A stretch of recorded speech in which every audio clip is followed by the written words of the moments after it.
사피엔스 유발 하라리.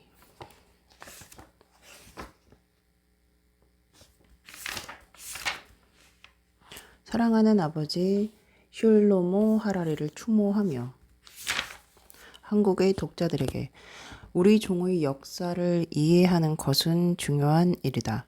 인간은 역사상 가장 중대한 결정을 내리려 하고 있기 때문이다. 그 결과에 따라 지구에 있는 생명체들의 진로는 전면적으로 바뀔 것이다.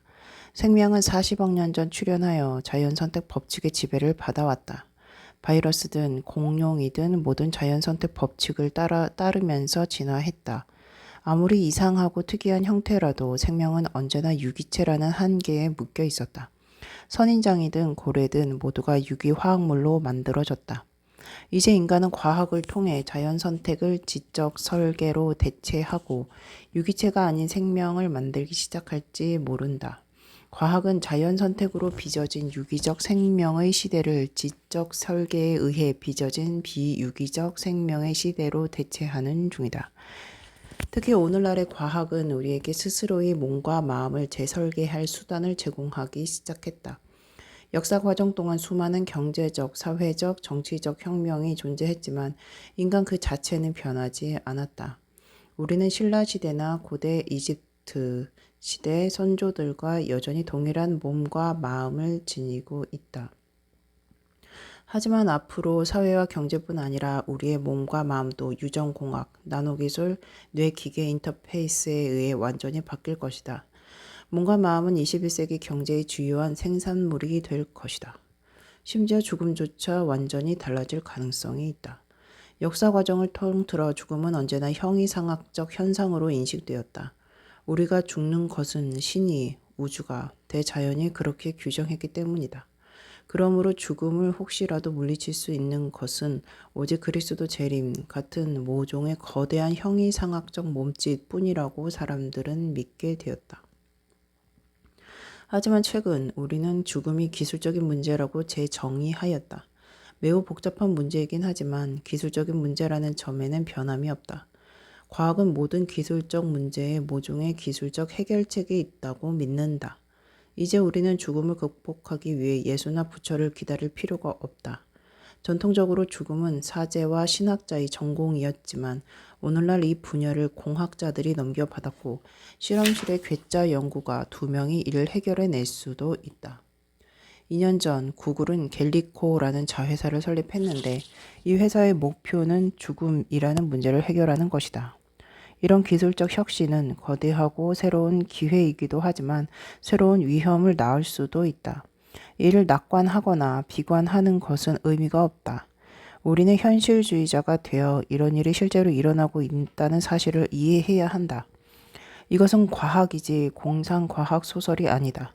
그리고 지금이야말로 우리가 이 문제에 대해 매우 심각하게 생각하기 시작해야 할 가장 적당한 시기다. 이와 비교한다면 각국의 정부나 시민들이 걱정하는 여타의 문제들은 아주 사소하다. 물론 글로벌 경제 위기, 테러 단체, 이슬람 국가 IS, 남중국해의 긴장 등은 매우 중요한 문제이긴 하지만 그 중요성은 인간 강화라는 문제와 비교하면 새발의 피다. 생명의 미래에 관한 우리의 결정은 지금껏 시장의 맹목적인 힘과 덧없는 유행이 좌우해 왔다. 우리는 무모한 소비에 열중한 나머지 우리 행성의 많은 부분을 파괴하고 있다. 각국 정부가 다음 선거보다 더 먼 미래를 내다보는 일이 드문 상황에서 말이다. 나는 이 책이 독자 스스로 우리는 누구인가, 어디에서 왔는가, 어떻게 해서 이처럼 막대한 힘을 얻게 되었는가를 이해하는 데 도움이 되기를 소망한다. 나는 또한 이 같은 이해 덕분에 생명의 미래에 대해 우리가 더 현명한 결정을 내릴 수 있기를 소망한다. 지난해 이 책은 전 세계에서 매우 호의적인 반응을 얻었다. 미국, 중국, 영국, 브라질, 멕시코, 대만을 포함한 20개국 이상에서 베스트셀러가 되었다. 나는 이 책이 성공한 이유를 진정한 필요에 답을 주기 때문이라고 믿는다. 우리는 글로벌한 세상에 살고 있지만 대부분의 책과 학교는 여전히 특정 문화나 국가의 국지적인 역사에 대해서만 이야기한다. 하지만 정확히 말하면 이 세상에 독립국가는 더 이상 존재하지 않는다. 우리 행성은 여전히 200여 개의 각기 다른 국가로 나뉘어 있지만 모든 국가가 동일하게 전 지구적인 경제적, 정치적, 문화적 힘에 의존하고 있다. 우리가 직면한 주된 문제들 역시 글로벌한 성격을 띠고 있다.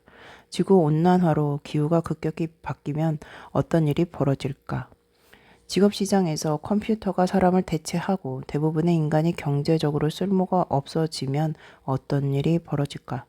바이오 기술의 혁신 덕분에 인간의 업그레이드가 가능해지고 가난한 자와 부자 간의 진정한 생물학적 격차가 생기면 어떤 일이 벌어질까? 이는 모든 인간이 직시할 필요가 있는 질문이며 이를 혼자 해결할 수 있는 나라는 없다. 나는 이 책이 한국 독자들에게 특별한 의미가 있으리라고 믿는다.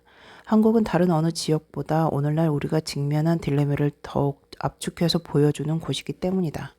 한 세계 안에서 파괴적인 전쟁과 식민 지배를 모두 겪었고 매우 짧은 기간 만에 저개발 전통 사회에서 선진 경제 국가이자 세계에서 가장 앞선 기술력을 가진 나라 중 하나로 성장했다.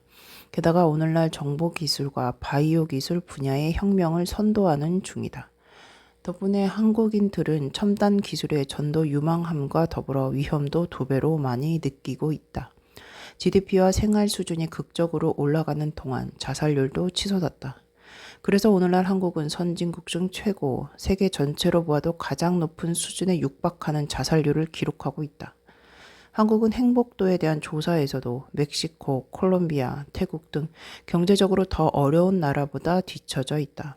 이는 가장 널리 통용되는 역사 법칙의 어두운 한 단면을 보여준다. 말하자면 인간은 권력을 획득하는 데는 매우 능하지만 권력을 행복으로 전환하는 데는 그리 능하지 못하다는 것이다.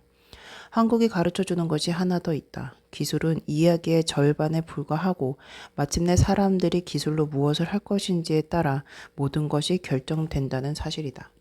지난 1945년 한반도 남쪽과 북쪽의 사람들이 사용할 수 있었던 기술은 정확히 똑같았다. 하지만 오늘날 남북 간의 기술 격차는 세계에서 가장 크다. 동일한 언어와 역사와 전통을 지닌 동일한 민족의 사람들이 거의 비슷한 기술을 사용해서 완전히 다른 사회를 건설한 것이다.